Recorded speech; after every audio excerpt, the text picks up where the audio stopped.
e aleluia. Aplauda ele forte. Para você que não veio de manhã, nossa igreja é uma igreja grande, nós temos um público que vem de manhã, nós temos um público que vem à noite. Essa igreja que está aqui à noite, 20% de vocês apenas provavelmente veio de manhã. E na quarta-feira nós temos outro público. Então já se foi aquele tempo em que todos os crentes vinham manhã, noite e quarta-feira, né? Só uma minoria, na verdade, vem à igreja tantas vezes no mesmo dia. E a pedido de alguns irmãos, eu achei interessante a ideia, a partir desse domingo, eu, pastor Neil, que costumo pregar 4 sermões por semana, eu prego o sermão domingo de manhã, o sermão de domingo à noite, outro, gotinha de sabedoria de quarta-feira, o terceiro, e o sermão de quarta-feira, o quarto. Então, a igreja da manhã recebe uma ministração, a igreja da noite recebe outra. Quem vem à noite não ouviu o que o Senhor ministrou à igreja de manhã e vice-versa. Quem vem domingo não recebe o que o Senhor ministra à igreja na quarta e vice-versa. Então, a partir desse domingo, nós vamos fazer um rodízio dessa palavra. A palavra que preguei de manhã no domingo, e eu prego na noite do outro domingo. O que eu preguei na noite daquele domingo, eu prego na manhã desse domingo, de modo que toda a igreja receberá a mesma palavra o ano todo. Ninguém perderá o que Deus tem para a igreja nesse ano. E coisas profundamente abençoadoras. Hoje pela manhã eu comecei a falar sobre o que eu ministrei nos últimos 2 domingos, falando sobre promessa, e nessa noite eu quero falar sobre Sodoma. Está aí, foi publicado nas nossas redes, a ociosa que deu certo, mas foi destruída. Todos nós conhecemos a história de Sodoma e Gomorra. Foi consumida por fogo e enxofre. Então eu disse, Sodoma, a ociosa que deu certo, mas foi destruída. Não seria melhor ter dado errado e permanecer? Será que dar certo é sempre projeto de Deus para nós? Será que se dar bem é sempre projeto de Deus para nós? Bom, Sodoma não. Sodoma foi uma ociosa que deu certo, mas foi destruída. E essa palavra que eu vou ministrar aos irmãos, começa hoje, termina no domingo que vem à noite, ela vem de uma reportagem que eu li nas minhas férias, voltei de férias agora, tem 2 semanas, que é essa aí, ó. Coloca para mim em painel, por gentileza, que me chamou muito a atenção. Eu sou muito dado a pesquisas, informações, dados e tudo mais, para me manter sempre atualizado em relação ao que eu prego. E lá nas minhas férias eu estava vendo isso aí, ó. Estudo mostra o quanto é difícil ficar sem fazer nada. A matéria fala sobre os danos da ociosidade na vida do ser humano. Fala sobre os danos do ser humano que está em estado de inércia. Alguém que não está envolvido com algo para além dele mesmo. E essa matéria, depois você pode ler, ela não é nova, essa matéria de 2016. Foi desenvolvida por alguns cientistas da Universidade de Harvard, uma das mais importantes da América. Então, gente de gabarito, vendo o quanto é maléfico para o ser humano ficar sem fazer nada, ainda que por pouco tempo. Ele começou essa matéria, essa pesquisa, fazendo olha que coisa sinistra, irmão, uma pesquisa com alguns universitários, colocando-os sozinhos, parados, com necessidade de ficar parado por 15 minutos apenas. Senta aí, em algum lugar, e fique 15 minutos parado, sem fazer nada. Diz que bem mais da metade não conseguiu, irmão. 15 minutos. Bom, aí, o que os autores fizeram? Eles ampliaram um pouquinho o tempo da inércia, e ele colocou um aparelhozinho onde o sujeito, apertando, ganhava um choquezinho. Ele apertava, ganhava um choque. E o que foi constatado? Os que estavam em ociosidade, ainda que por pouco tempo, quase todos eles preferiram apertar o botãozinho para ganhar um choque, para ter estímulo, do que ficar parado sem fazer nada.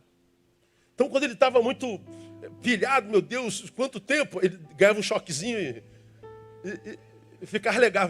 Acordei. Aí dava outro choquezinho. Ou seja, Na pesquisa, o ser humano prefere a dor do que a ociosidade.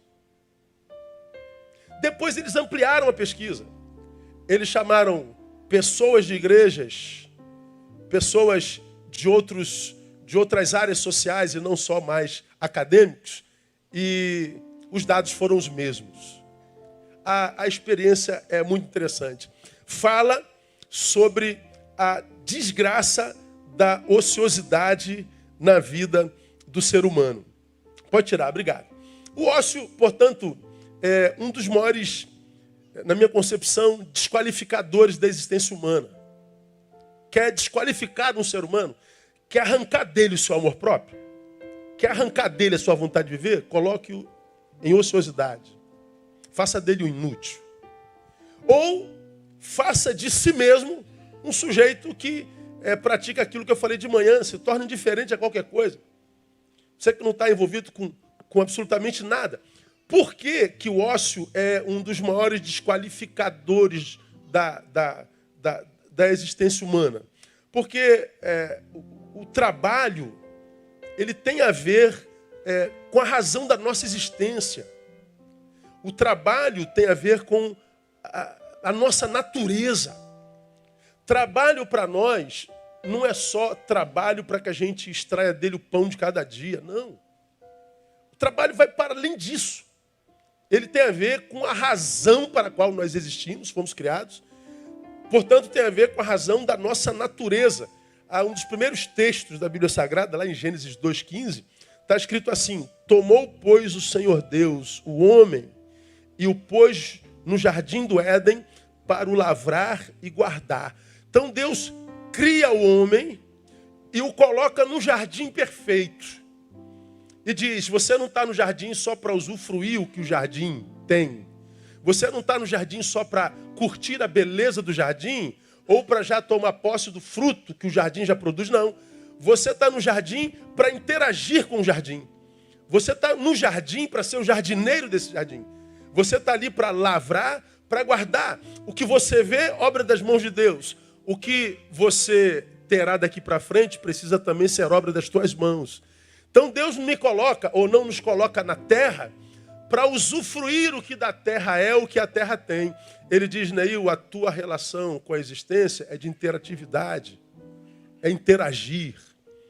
Quando eu e você, ou qualquer ser humano, deixamos de interagir com uma causa que vai para além de nós mesmos, nós estamos desqualificando a nossa existência. A ociosidade que eu vou tratar é essa que desconecta o sujeito de qualquer projeto que não seja o seu. É aquele sentimento que me alcança, que te alcança, que me diz que eu não tenho nada a ver com coisa alguma, nem com ninguém, morra todo mundo, que se dane, eu só quero saber de mim. Pois é, essa pessoa que está desconectado da existência, que vai para além da sua, ainda que ele seja uma pessoa absurdamente ocupada consigo mesmo, à luz da palavra, ele é um ocioso. Ele está vivendo numa condição diferente da sua natureza e para a qual ele existe.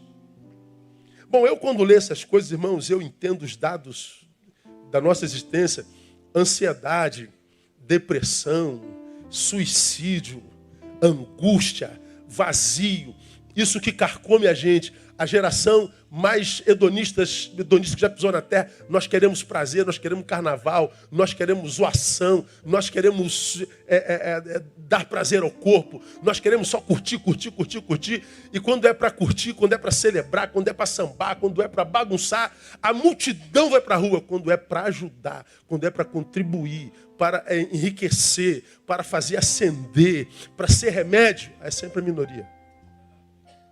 Sempre minoria. E aí nós vivemos esse paradoxo.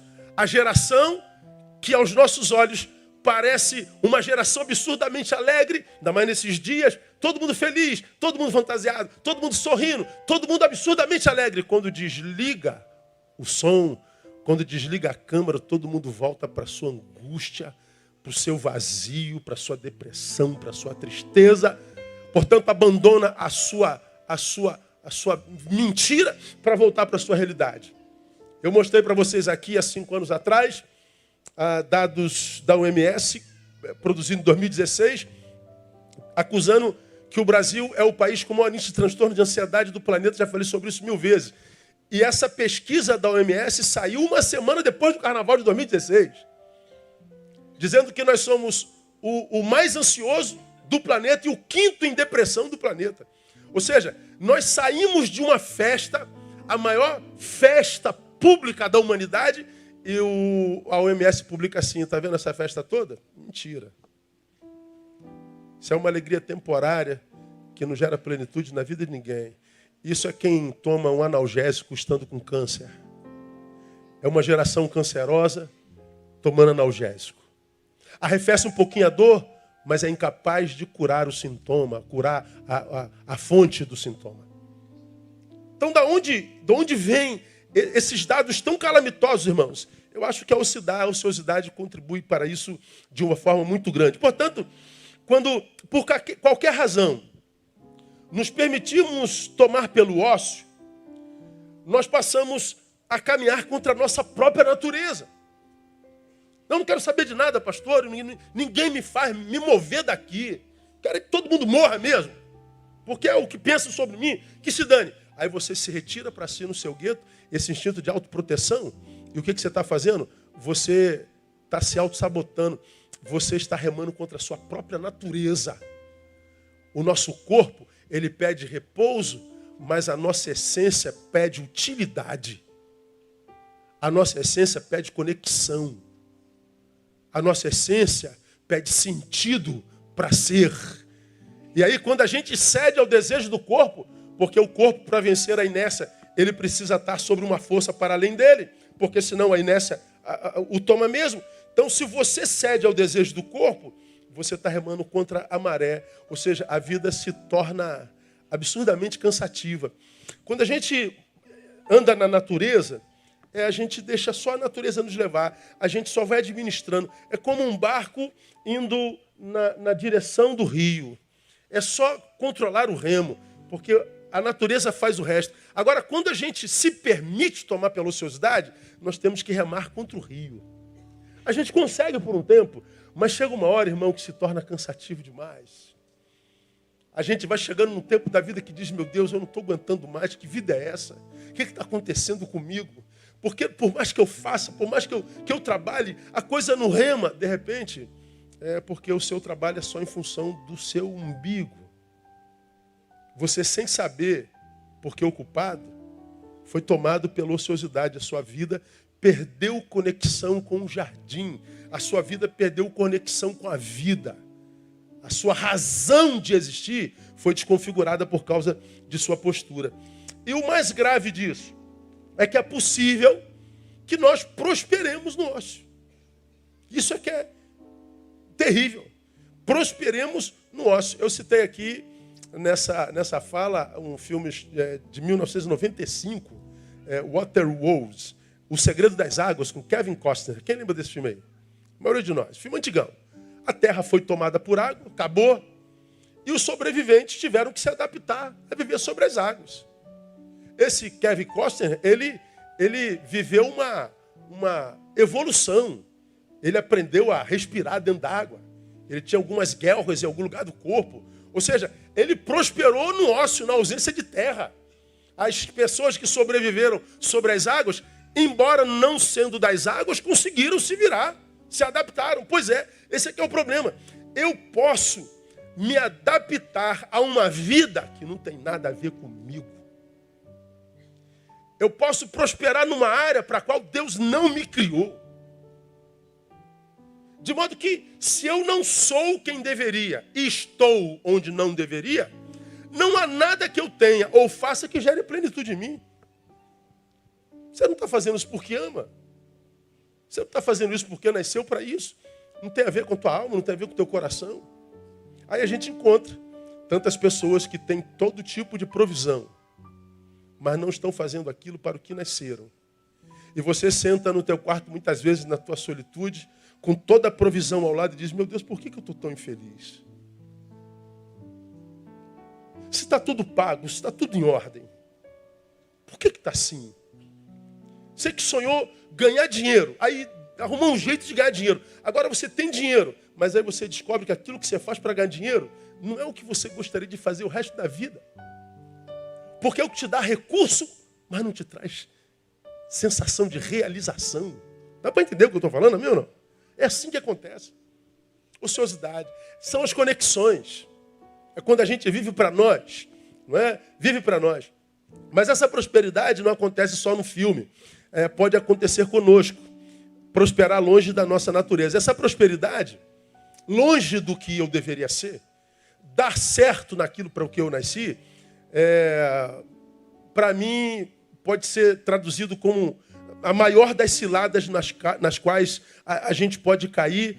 E mais, essa prosperidade longe do que deveríamos ser, pode ser até uma iniquidade para Deus, diante de Deus. Quer ver uma coisa? É esse texto aqui que eu queria conversar com vocês, Ezequiel 16:49. Essa palavra está aí na Bíblia, desde que a Bíblia é Bíblia, sabe? Portanto, muito tempo. Eu já preguei nela várias vezes. Mas, como eu falei de manhã, a palavra de Deus ela é viva. Tem vezes que você lê a Bíblia, aquele texto 10 vezes, o texto não diz nada. Mas você vai ler uma 11ª vez, por alguma razão aquele texto salta do livro e te toma. O Espírito Santo faz você ver algo que você não viu nas outras vezes que você leu. E esse texto ele saltou em mim em janeiro. E ele diz assim, eis que esta foi a iniquidade de Sodoma, tua irmã.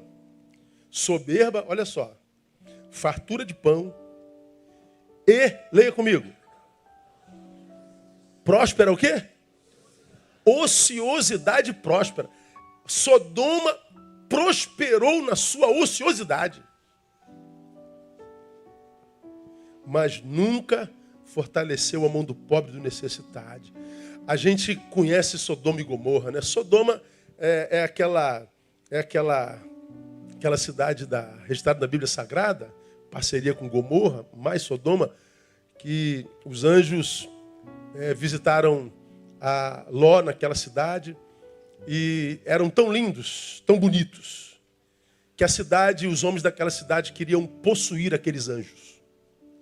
Queriam violentar aqueles anjos, homens querendo violentar homens, que no caso eram anjos. Essa postura de Sodoma fez com que Sodoma fosse conhecida na história como uma cidade promíscua. Foi de Sodoma que veio o termo sodomia, que é a relação de homem com homem, sexo anal apenas e tudo mais. A Bíblia chama de sodomia. A palavra sodomia, que veio para o português, se você jogar aí no Aurélio, está lá a palavra sodomia, veio de Sodoma. Então, quando a gente vê alguém dizendo, poxa, isso aqui virou uma Sodoma e Gomorra, nós estamos falando de promiscuidade sexual. Mas aí vem o Senhor pela boca de Ezequiel e diz assim, não. A iniquidade maior de Sodoma não foi a sua promiscuidade sexual, também. O que levou Sodoma à destruição não foi porque ela quis possuir os anjos do Senhor, não. Também foi iniquidade. Mas o que levou Sodoma à destruição, está aí, foi próspera ociosidade. Uma ociosidade que levou a ela a perder conexão com outros, com o pobre, com o necessitado, com o seu tempo, com o jardim, com a sua sociedade. Ela prospera, ela tem fartura de pão, ela é tomada por soberba porque prosperou, e ela então, na sua prosperidade, volta-se para si, se retira do seu tempo, e o Senhor está dizendo, isso para mim é iniquidade. Aí o Senhor se levanta, e quando se levanta para destruir. Irmãos, Sodoma foi uma inútil que aos olhos do capitalismo selvagem deu certo. Foi alguém que aos olhos do capitalismo selvagem se deu bem, só que não, né? Porque à luz do texto, o seu sucesso, sua fartura, sua prosperidade não foram adquiridos com os métodos de Deus. E ela então foi destruída pelo Senhor. Então, irmãos, eu quando li esse texto, eu fiquei pensando, Senhor, será que isso acontece conosco também? Será que quando tu me abençoas e essa bênção, ao invés de fazer pontes, conexões, me afasta, com medo de perder o que eu recebi, quando essa fartura me enobrece, mas depois tal nobreza me ensoberbece, a ponto de falar, como o Ricardo falou, de nos sentirmos melhores que os outros, será que quando tu te manifestas a mim, também te manifesta para a destruição? Só que agora não mais a destruição da vida biológica, mas a destruição do sentido da vida. Você acha que a tua prosperidade pode dar sentido à tua vida? Você acha que a tua riqueza pode dar sentido à tua vida? Você acha que os teus títulos podem dar sentido à tua vida? Você acha que é suficiente coisas para trazer sentido à sua vida? E o Senhor se manifesta e diz não. Porque a sua palavra diz, e a gente já citou hoje, nem só de pão vive o homem. Mas conclua para mim. Mas de toda palavra que procede da boca de Deus. Então, quando Jesus diz isso, lá na sua oração, ele está dizendo, nem só de pão, também de pão. Nós precisamos de pão, nós precisamos de coisas, nós queremos fartura, problema nenhum, mas nem só disso vive o homem. Porque o homem tem uma vertente transcendental. Você precisa do que procede da boca de Deus. Você precisa da palavra de Deus. Você precisa da bênção do Altíssimo. Porque as coisas não podem chegar àquele lugar onde a vida de fato se desenvolve. A gente dá certo aos olhos dos homens e é destruído. Porque a vida perde sentido. Ah, irmão, como eu me encontro com gente assim. Gente que acredita que pastor Neil é uma pessoa inteligente. Então, pastor Neil vai me entender. Ele vai me dizer por que eu estou assim. Ele acha que ele vai saber de onde vem isso. Essa falta de força para viver. De onde vem essa angústia que eu não deveria possuir. O que está acontecendo comigo? É só ouvir o que a gente prega que você vai ver que tem na Bíblia a resposta para tudo. Coisas são bem-vindas. Quem tem um quer dois, quem tem dois quer quatro, quem tem quatro quer oito, legal. Mas eu não posso me sabotar ao ponto de achar que coisas são suficientes para que eu me sinta pleno. Não dá. O Senhor está dizendo, você tem que vencer a ociosidade que pode vir através dessa fartura. E ociosidade, a ausência de conexão. A ausência de um projeto que seja para além do teu umbigo, para além do teu nome. O envolvimento com algo, alguma coisa, algum projeto, para que Deus, passando por você, possa abençoar alguém. Porque você já aprendeu que não há felicidade na inutilidade, só há felicidade na utilidade. A verdadeira riqueza vem, irmãos, quando a gente ajuda alguém que necessita e a gente vê aquele alguém que nós ajudamos ascendendo, saindo daquele lugar de dor. A gente vê a vida sendo devolvida a ele. A vida dele vai se ressignificando por causa da tua instrumentalidade. Você vê as lágrimas secando e o sorriso voltando aos lábios. E você percebe que você tem participação naquilo. E você então se vê naquela pessoa. Você vê a tua vida sendo instrumento de redenção. Você vê a sua vida mudando uma casa, uma pessoa, uma cidade, uma história. Você vê Deus fazendo de você caminho. Porque as angústias, as dores, as mágoas querem habitar a gente de qualquer jeito. E se Deus não passar por aqui para tirar tudo isso, isso tudo domina a gente completamente. E não tem o que fazer senão lutar contra isso. Então, para o Deus da Bíblia, mais importante do que aquilo que eu consigo ter ou fazer, é no que eu me torno depois daquilo que eu consigo ter. Então, o conselho para nós nessa noite é: evite a qualquer custo a ociosidade nesse ano. Não permita que o ócio te tome. Não permita que uma área em você te convença de se retirar para si sem viver conexões frutíferas, produtivas. Que eleve, que eleve, que abençoe. Diga não à ociosidade. Vença a preguiça, vença a mágoa, vença a amargura. Só quem pode fazer isso por você é você mesmo. Eu estou falando do ócio, não do descanso, tá, irmão? São coisas diferentes. Um é necessário, o descanso, e o ócio é mortal. Quando o Senhor me deu essa palavra, eu estava descansando, eu estava num lugar paradisíaco. E quando a gente está de férias, num lugar desse, a gente fala assim, meu Deus, está acabando, Jesus, tem que voltar.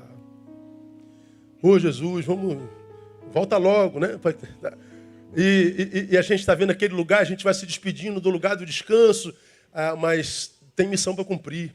Não dá para viver de férias a vida inteira. O descanso é necessário, a ociosidade é mortal. A ociosidade faz o que no indivíduo? Anula o seu potencial. Anula o seu potencial.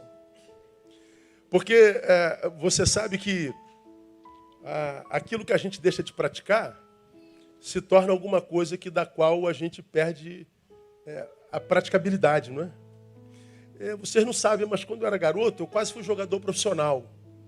15 anos.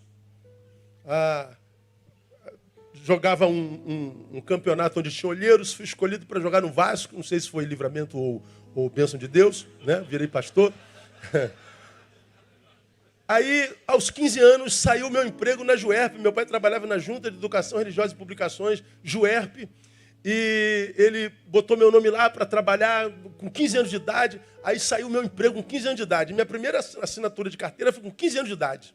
Você tem uma ideia, esse ano eu completo 35 anos de contribuição no INSS. Se não mudasse o projeto de aposentadoria, esse ano eu me aposentava do INSS. Agora, só com 202 anos agora, né?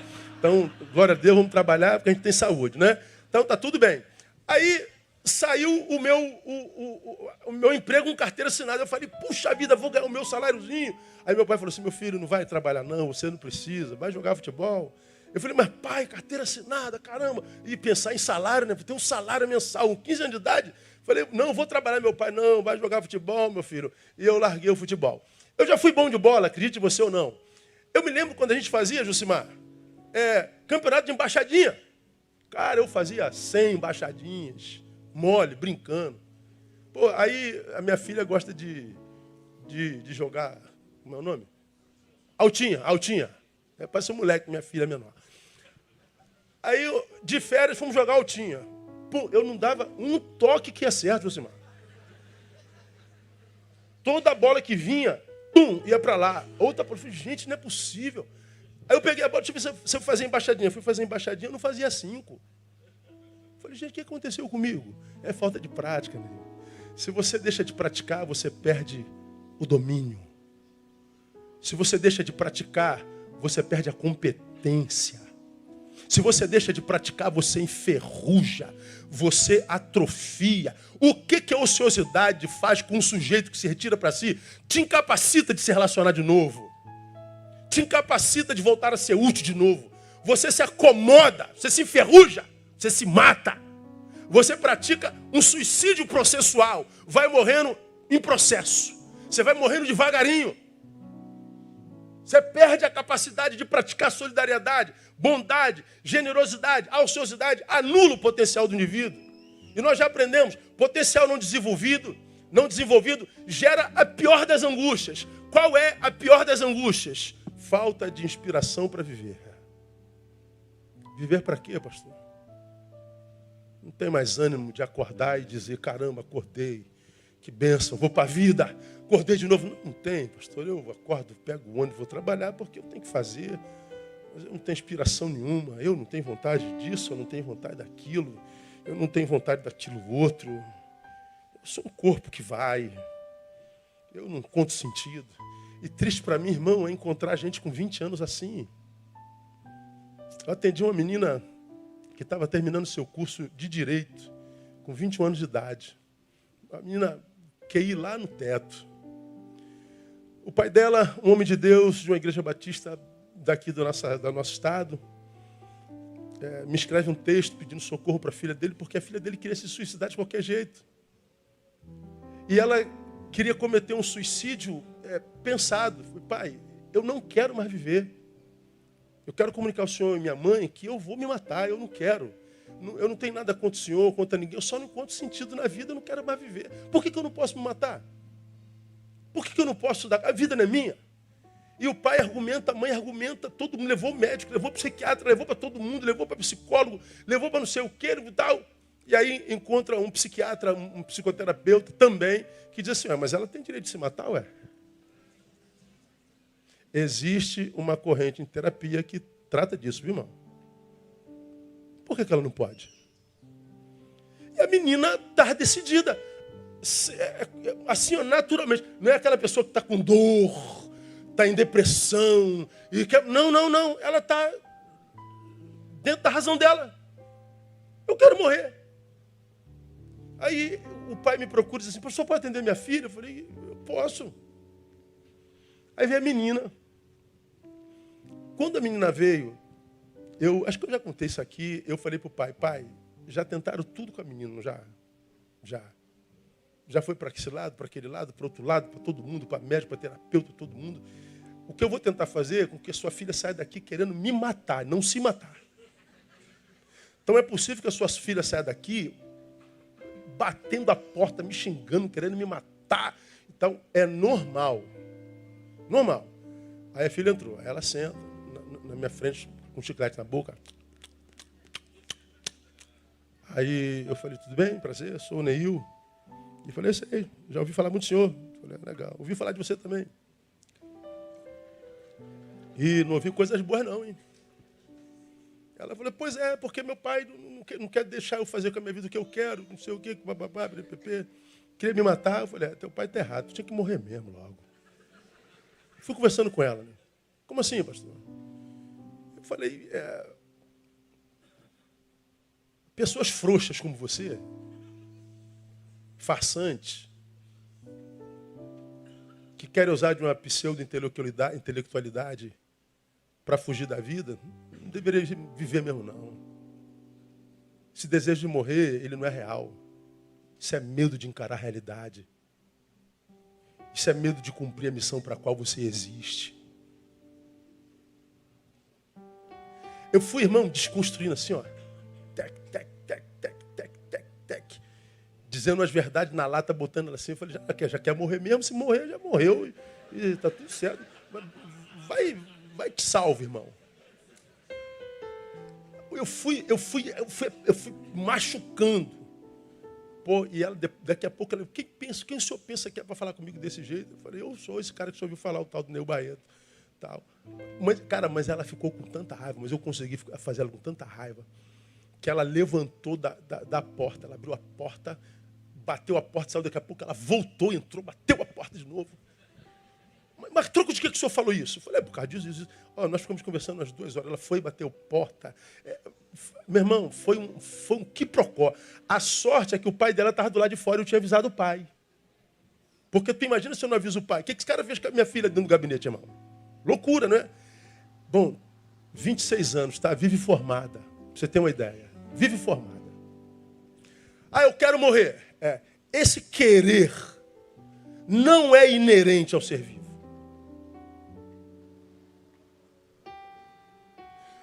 Não é da natureza do ser vivo. Ser vivo não tem a ver com morte, tem a ver com vida. O desejo pela morte demonstra a configuração de uma força que vai para além da razão da vida. Não para além da vida, mas da razão dela. E por que a razão da vida se tornou menor que o desejo de morte? Porque a vida perdeu inspiração. Qual é a sua inspiração para viver? Qual é a inspiração para acordar? Para sair da cama? E como que um ocioso que vive para si vai encontrar em si razão para viver? Ora, se você sonhou em ganhar 10 mil, já tem 10 mil. Sonhou em viajar para Miami, já viajou para Miami. Você queria ter uma pessoa assim, já tem uma pessoa assim. Só que tudo isso, no sentido de gerar prazer em si, depois que você tem tudo, qual é a razão de se levantar? Não tem razão, irmão. Nós não nascemos para curtir o jardim. Nós nascemos para lavrar e cuidar. A razão da existência humana é o cuidado. E o cuidado que vai para além da proteção. O cuidado que adentra a intimidade. Que adentra as conexões de alma que adentra a empatia.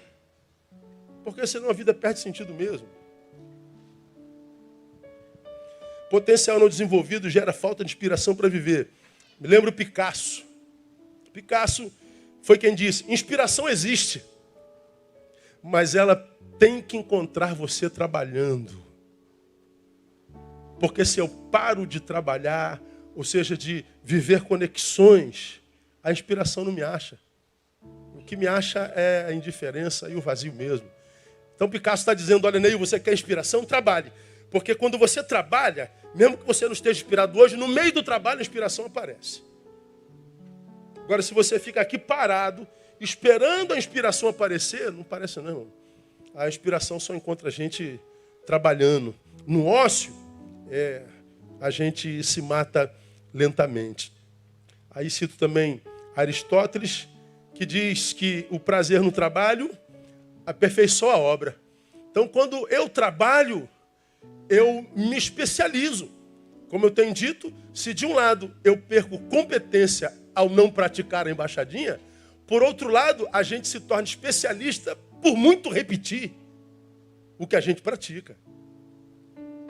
Então, à medida que eu pratico, porque a inspiração está sendo ministrada sobre minha alma pelo eterno, pelo destino, sobre minha vida, porque eu estou trabalhando, e à medida que eu trabalho, eu me torno especialista naquilo.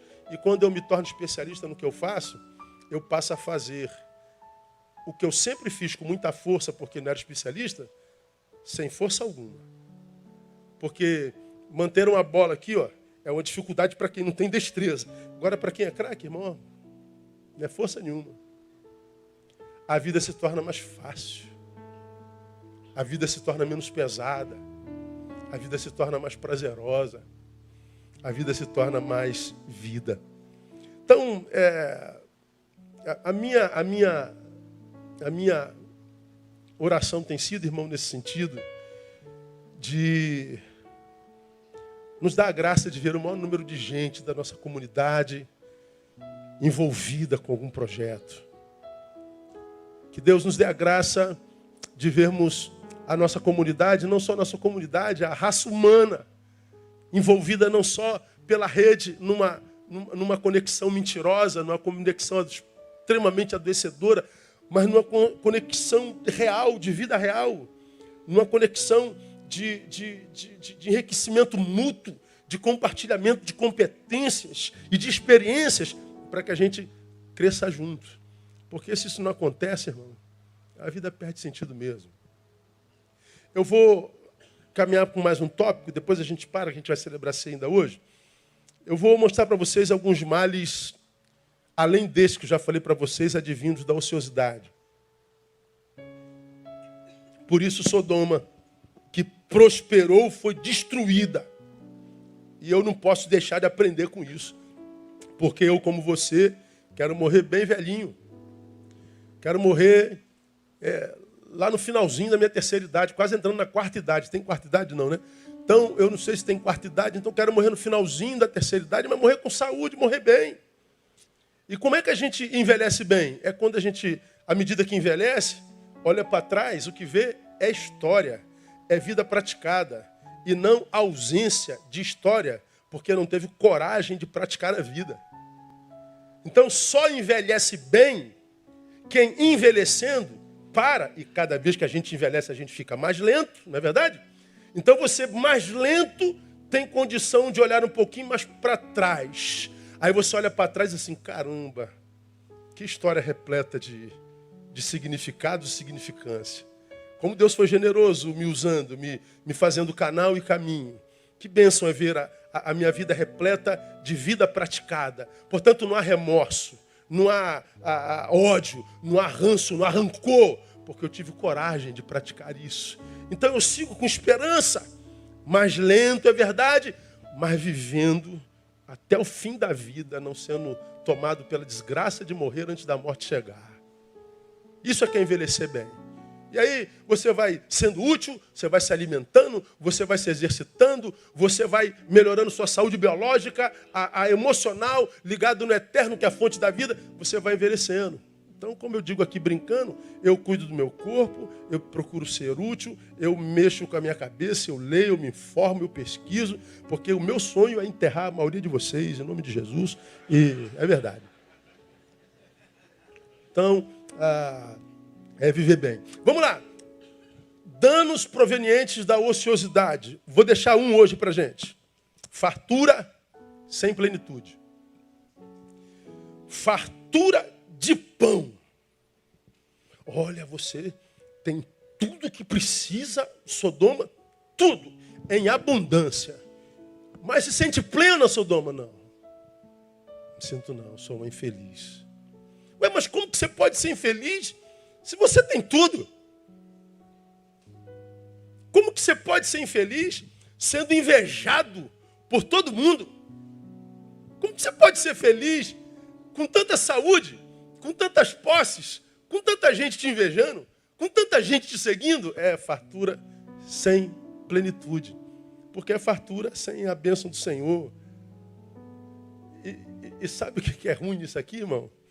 É que quem prospera na ociosidade, ou seja, não dá sentido à vida, à luz do que diz o Criador, nós fomos criados para lavrar e guardar, ou seja, quem resolveu viver sem conexões com o jardim, com a vida, você tem um corpo alimentado, você tem um corpo fortalecido, mas é um inútil. Aí esse corpo alimentado, ele é um corpo alimentado forte para carregar o nada que te habita.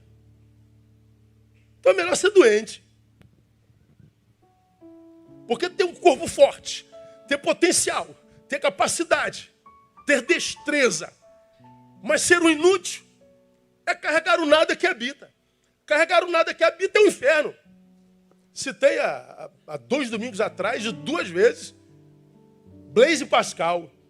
Nada é mais insuportável para o homem do que estar em repouso, sem paixões, sem afazeres, sem divertimento. Ele então sente todo o seu nada, seu abandono, sua impotência, seu vazio. O que Blaise Pascal está dizendo? Está em conexão com alguém, Neil? Não. Então você vai ter contato com o seu vazio, com o seu nada.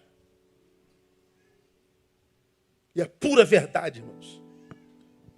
Tantos hoje vivem uma estranha e maldita sensação. Qual é? Ser muito bem-sucedido aos olhos humanos, mas ainda assim sentir que lhe falta algo. É o ter tudo, mas ainda assim está longe da plenitude. É dizer ao universo, eu tenho tudo, mas o tudo não me basta. Ainda me falta alguma coisa. E o que falta para além do tudo? É um mistério, né? É um mistério. Você entende porque redes sociais fizeram tanto sucesso hoje, irmão? Porque é para lá que a gente foge. Quando a nossa realidade não nos é suportável, ou seja, quando ela nos é insuportável. Aí a gente cria um mundo só nosso.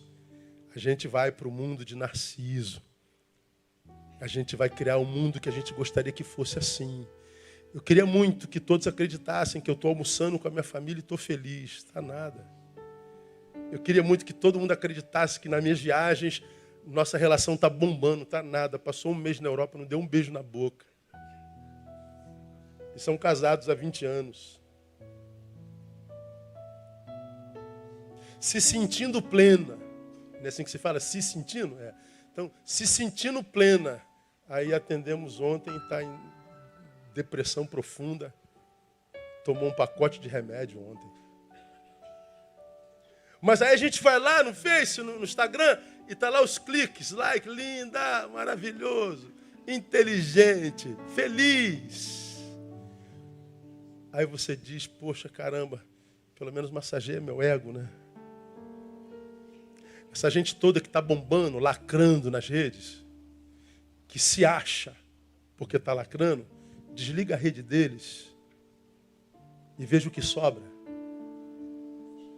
Vai analisar a vida real. Pega os youtubers que estão milionários no Brasil, com 20 milhões de seguidores, 10 milhões de seguidores e ganhando muito dinheiro. Desliga a rede para ver o que sobra na vida real.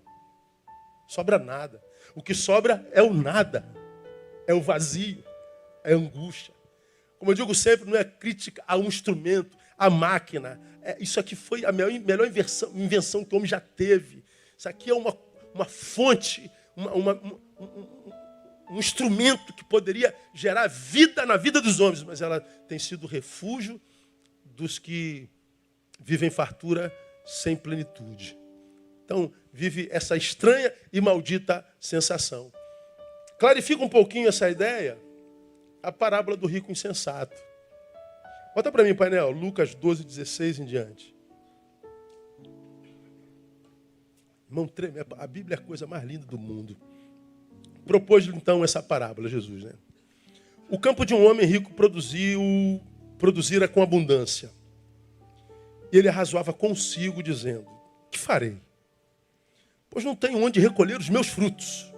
Disse então: farei isto: derribarei os meus celeiros, edificarei outros maiores, e ali recolherei todos os meus cereais, os meus bens, e direi à minha alma, olha o que diz para a alma: alma, tens em depósito muitos bens para muitos anos. Então, alma, descansa, come, bebe, folga ou regala-te. Mas Deus lhe disse: insensato, esta noite lhe pedirão a tua alma, e o que tens preparado, para quem será? Assim é aquele que para si ajunta tesouros e não é rico para com Deus. Assim é aquele que retira-se para si e não estabelece contatos com o jardim, com a vida.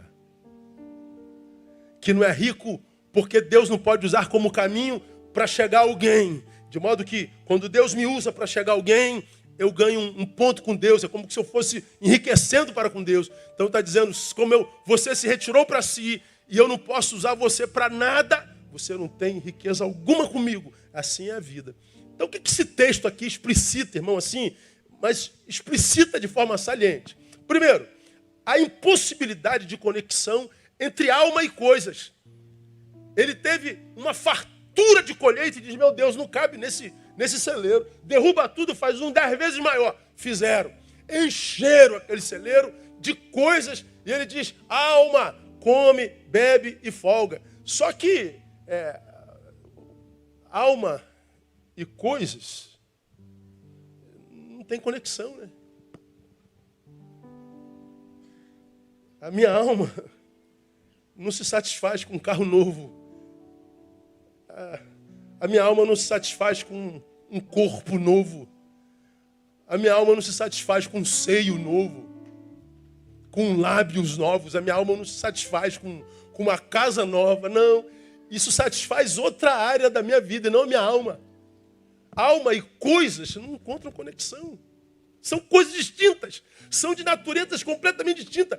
É como o homem dizendo: alma, tens em depósito muitos bens. É como se a alma dissesse assim: e daí, filho meu? E daí, tu com os teus bens, eu não tenho nada a ver com essas coisas. Não é nisso que eu encontro sentido. Não é nisso que eu encontro plenitude. A alma é algo muito mais profundo. Coisas não chegam lá. Jesus chama de insensato porque ele não entendeu que alma e coisas não têm conexão. Então não adianta, meu irmão, você que está aqui, principalmente você que está aqui, está infelizaço.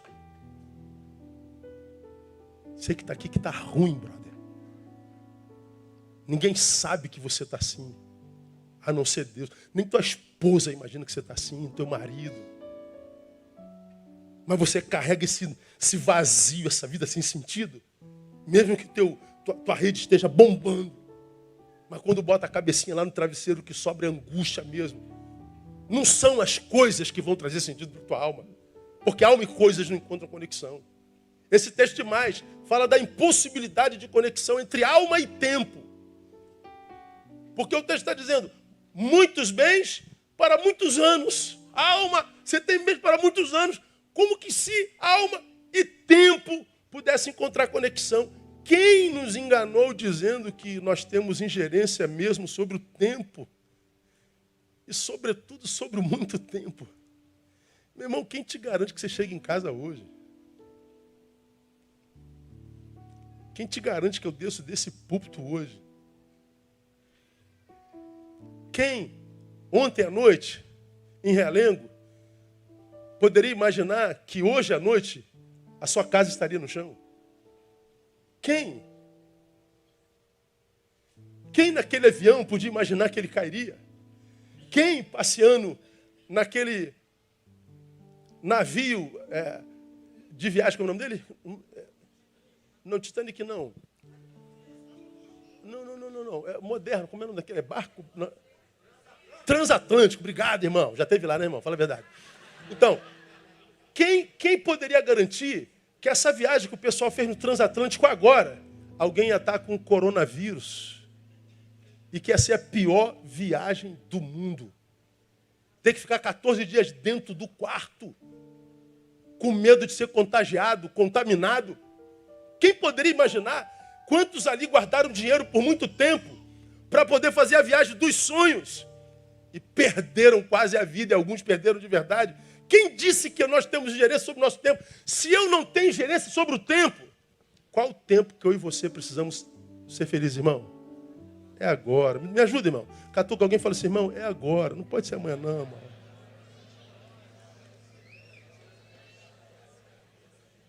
Você tem que dar um jeito na tua vida, é agora.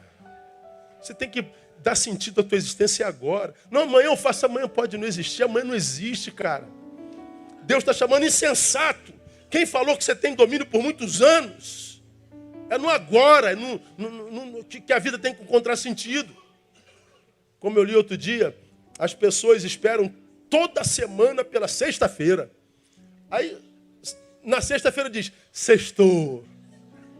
Mas o que a sexta-feira tem de diferente da segunda? Por que você não fala segundou, terçou, quartou, quintou, sabadou e domingou? Não, a gente espera chegar sexta-feira para ser feliz, irmão. Não, sexta-feira é o dia da felicidade. Segunda-feira, terça, quarta e quinta. Não, é desgraça, pastor. Aí não vale a pena, não. Entendeu por que eu falo aqui que se eu fosse Deus eu seria o diabo? Porque o cara que falou assim, ó, o único dia que presta semana é sexta-feira. Eu tirava a tua terça, a quinta, todo dia. Tu estava lascado na vida comigo. Graças a Deus que eu não sou Deus. Aí a gente diz, eu espero toda semana por sexta-feira, todo ano pelo verão. Ó, o verão está chegando, vamos para academia, para malhar, vamos botar botox, vamos tal, ó, malhar o glúteo, vamos dar verão. Mas por que tem que ficar bonita só no verão? Por que tem que ser feliz só na praia, no sol? Por que tem que esperar o bendito? Por que não é feliz na primavera, meu Deus do céu? Mas não, a gente espera o verão. Tem que ficar bonita no verão, tem que ficar gostoso no verão. E no verão. Aí a gente espera não só a semana toda por sexta-feira, o ano todo pelo verão, como a vida toda para ser feliz. Quando a gente tinha que fazer diferente. Transforme todos os dias da semana em sexta-feira. Transforme todas as estações do ano em verão. E não espera a vida passar para ser feliz. Porque se você esperar, irmão, pode ser tarde demais amanhã, sabe? Tarde demais. Então,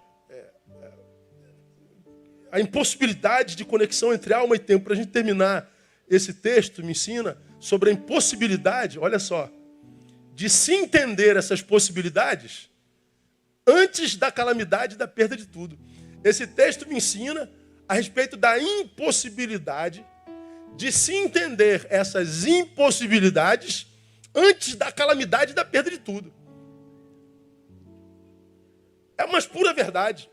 Não existe conexão entre alma e coisas. Não existe conexão entre alma e tempo. E o texto também me ensina que é impossível que eu aprenda isso antes que a desgraça aconteça. Pô, então, já que a Bíblia está te revelando, aprenda antes da desgraça acontecer. Não são coisas que vão trazer plenitude à tua vida. E nem eu esperar um tempo para ser feliz. Não espera a desgraça chegar, não. Porque quando a desgraça chega, muda tudo, irmão. Temos uma querida ovelha, a Flávia estava aqui de manhã, a líder do nosso departamento infantil, descobriu que tinha um câncer no seio. Plena saúde, aparece essa maldita dessa doença, que está matando nessa geração como nunca antes. E há algum tempo atrás, Depois de muito tratamento, ela teve que arrancar o seio. Eu atendi essa semana e falei, como é a vida depois disso, Flávia? Ela falou, pastor, é outra vida completamente diferente. Depois de um câncer, ninguém mais é o mesmo. As coisas que para nós eram banais e corriqueiras tomam sentido. Tomam uma significância em nós. Cada segundo é precioso. Cada passo. Cada momento, cada reunião. Isso toma um sentido. Por quê? Porque a gente está na iminência de talvez perder. É como eu já falei aqui, a pessoa sofreu um acidente e está numa cadeira de roda. Mas o fisioterapeuta diz, não, acho que dá para a gente recuperar. Vamos trabalhar. E aquele camarada está ali há um ano sentado, porque esteve deitado muito tempo. E ele está fazendo fisioterapia. E se você perguntar a esse cara, qual é o teu sonho na vida? Meu sonho na vida é só ficar em pé. Ah, não é uma viagem para Nova York? Não. Não é ganhar na loteria? Não, meu sonho é só ficar em pé. E aí, depois de tanto tempo sentado, quando ele fica em pé, você vai ver aquele homem renascendo das cinzas. Pelo simples fato de ficar em pé. Viver é estar em pé. Só isso. Qual o próximo sonho? Era dar um passo, pastor. Pastor, se eu conseguisse dar um passo, eu ia ser o homem mais feliz da vida. Dar um passo para nós é bobagem, porque a gente corre para lá, corre para cá, e a gente acha que isso aqui não tem sentido. Andar, pular, brincar, comer, ouvir, adorar. Isso tudo é besteira. A vida não tem sentido? Tem. É porque você não aprendeu a ser grato por tudo que tem na vida. E não é isso tudo. O que dá sentido à vida é a gratidão que a gente tem por isso tudo. É a relação com tudo isso que a gente tem. É agradecer a Deus por cada passo, por cada coisa. E a gente aprender que coisas e tempo não podem trazer sentido à alma. E a gente tem que aprender isso sem que chegue a calamidade. Porque o texto está dizendo ao homem insensato, essa noite te pedirão a tua alma. Vejam a insensatez. Alma tens versus pedirão a tua alma, bobo. O que você tem é para o corpo. Você vai morrer, isso volta ao pó. Mas a tua alma é mais do que isso. É uma insensatez. Tens muito bens. Bens, vão te pedir tua alma, bobo. Muitos bens para muito tempo. Hoje te pedirão a tua alma, você não tem tempo. Descansa, come, bebe, folga, regala-te. O que tens, para quem será? Lutou tanto para ter tantas coisas. Morre e os teus amados ficam brigando por aquilo que você construiu. Acompanha a briga dos herdeiros de Gugu Liberato? Que coisa triste, irmão. A gente morre e fica tudo aí. Nós temos uma irmã na igreja, termino aqui, vamos celebrar, 7:50, temos muito tempo, vamos acabar mais cedo hoje. Ela, muito bem remunerada, sempre foi muito generosa. Retiro de casais, ela chegava, está aqui o pagamento para 2 casais, vocês escolhem para quem vão dar. Retiro de adolescentes, está aqui, pago para 10 adolescentes, escolhe para quem vai dar. Vamos ajudar a Realengo. Ela comprava 1 tonelada de alimentos e mandava. Assim. Viajava. Idosa, viajava. Viagem missionária, viagem de passeio. Viagem. Cadê fulano? Viajou. Cadê Beltrano? Viajou de novo. Falei, meu Deus. Aí uma vez nós conversando com ela. Por que a senhora é tão generosa e viaja? Meu filho, eu tenho tantos filhos e eu não vou deixar bem nenhum. Aliás, não vou deixar dinheiro nenhum. Tenho propriedades, vai ficar uma casa para uma casa para outra. Mas o meu dinheiro eu vou gastar comigo e com aquilo que eu acho que pode glorificar o nome do Senhor. Porque se eu deixar dinheiro, eles vão se matar por causa do meu dinheiro. Então vou viver a minha vida. Nunca mais me esqueci disso. Deixou os filhos com seus bens físicos, mas o dinheiro ela abençoa. E ela disse, eu vou viajar, vou curtir. E essa mulher vive, irmão. Linda. Hoje está com quase 80 anos. Já tem 80 anos, tem? Mas está aqui com a gente há mais de 30. Há mais de 25. Porque ela não fez das coisas a razão da sua alma, mas usou essa coisa como instrumento para dar gozo à sua alma e à alma de terceiros. Ela abençoava todo mundo. Então, qual é o dano produzido pela fartura, irmão? A fartura sem plenitude. Então, a gente termina aqui. Minha oração, e eu acredito que o desejo do Pai para nós nessa noite, evite a qualquer custo a ociosidade, envolva-se. Seja útil. Seja alguém a quem Deus pode usar como instrumento para fazer ascender alguém. Viva uma vida que vai para além de si e do seu projeto. Cuida e lavra o jardim e do jardim, para que você possa usufruir por muito tempo. E você vai ver que se você estiver trabalhando, a inspiração do alto é derramada sobre você e você não vai ser paralisado jamais. Vai morrer velhinho, olhando para trás, vendo a marca da bênção do Senhor na tua história inteirinha. E não vai ser marcado por arrependimentos e frustrações, porque o Senhor vai te usar e vai te abençoar muito. Então aplauda o Senhor e que Ele nos dê a graça de vivermos isso. Semana que vem a gente volta com a segunda parte.